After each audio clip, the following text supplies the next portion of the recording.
Level 1, the spark. It's 11 p.m. on a Tuesday. Your bank account holds exactly $14.80, a number that dictates the speed of your walk and the depth of your breath. You're scrolling through YouTube when a video catches your eye. Someone talking about passive income and compound interest. You don't understand half the jargon, but the hook is set. You buy your first share of a dividend stock.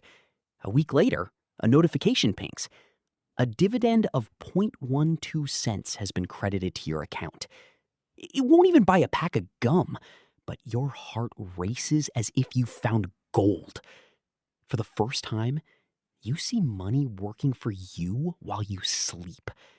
The kid who only looked at the numbers on the right side of the menu suddenly imagines himself as a capitalist. That single thought is the most expensive thing you'll ever own. Level 2, the analyst. You aren't just a saver anymore, you're an analyst. You spend hours hunting for companies paying 15 or 20% yields, chasing the high-yield threads on forums. You believe the answer is hidden in a spreadsheet or a guru's list. Then, the first market correction hits. You watch as that high-yield company drops 30% in value, wiping out years of dividends in a single afternoon. You realize the market doesn't care about your retirement dreams or your Excel projections. You've learned your first lesson. There is no free lunch in the market, only well-hidden risks. Level 3, the discipline. Around month 10, the initial fire dies out and is replaced by a heavy, boring discipline. You stop looking for miracle stocks and focus on the unglamorous giants that have paid dividends for 50 years. You realize that your salary is a drug provided by your employer to make you forget your dreams. Every month, before you pay rent, you buy your future. Your friends are at brunch talking about what they bought. You're in your quiet apartment talking about what you built. They think you're obsessed with work, but they don't see that you're simply paying the installment for your freedom. Level 4, the snap. Your net worth crosses the $250,000 mark.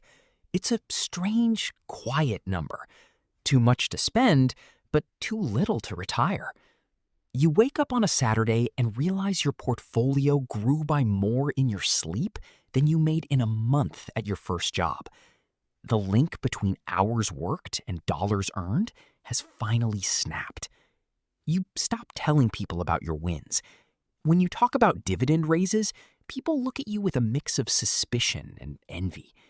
You become a financial ghost, driving a 5-year-old car and wearing plain clothes. You realize that privacy is the ultimate luxury. The Level 5 expert. Your life has completely reorganized itself around the market's cycles. You've stopped drinking, and you optimize your sleep not for wellness, but because data shows a direct correlation between your physical state and your decision quality. At social events, when people ask what you do, you just smile and say consulting. If you tried to explain risk-adjusted returns or liquidity sweeps, their eyes would glaze over. The loneliness of expertise is a price you didn't expect to pay. Real wealth isn't about the car, it's about the hours you own. Level 6, the Mirage. It happens on a random Tuesday. You refresh the screen, and the comma moves. 1 million. You expected a surge of adrenaline, but instead there's just a heavy, cold realization. $1 million at a 4% yield is only $40,000 a year after taxes. That's not a king's life. It's just a safe life in a comfortable cage. You've reached the summit of the first mountain, only to see an entire range behind it. The goal wasn't the money. It was the identity you had to build to get here. Level 7, the architect. You no longer pick stocks. You position capital like a commander moves divisions on a map. The the numbers dissociated somewhere around the $150,000 mark. You don't feel the actual value of the money anymore, only the percentage of overall exposure. This dissociation is a survival mechanism. You've realized that wealth isn't what you accumulate, it's the list of things you no longer have to do. You are no longer an operator, you are an architect of systems that fund other systems. Level 8, the institution. By the time you cross $30 million, you are no longer a person. You are an institution. You have trusts that will outlive your grandchildren and a family office that functions like a small government.